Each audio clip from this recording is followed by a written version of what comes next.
So yun, tapos na yung kay Bossing, taga-Tagaytay pa to. Ginabi na siya. So dumating si Bossing ng 8:30.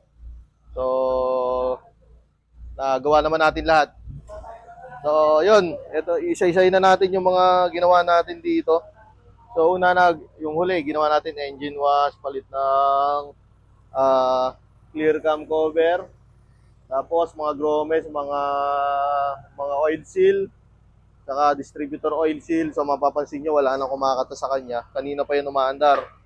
Tapos nagpalit din tayo dito ng battery terminal para magandang tingnan.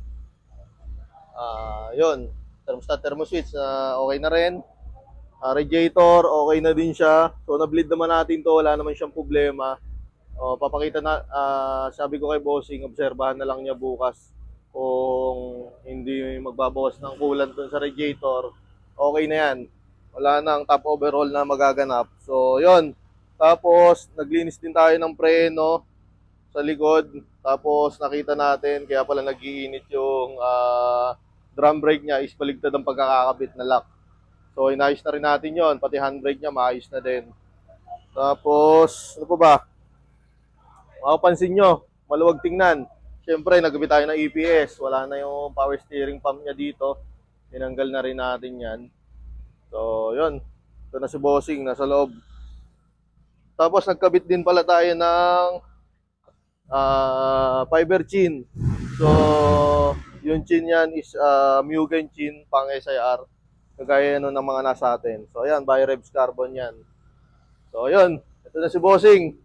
Hindi na makagulapay. Mga tayo. So sa loob, yan, okay na tong kanyang manubela, EPS. Lambot na yan.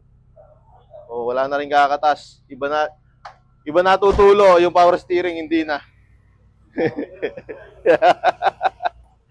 IACB throttle body cleaning, nilinis na rin natin. Nag-tune up din tayo dito. So yun, shoutout kay Bossing, napakalayo ng pinanggalingan, dito pa sa atin niya nagpunta. So, Bossing, okay. Honda pa. Honda pa.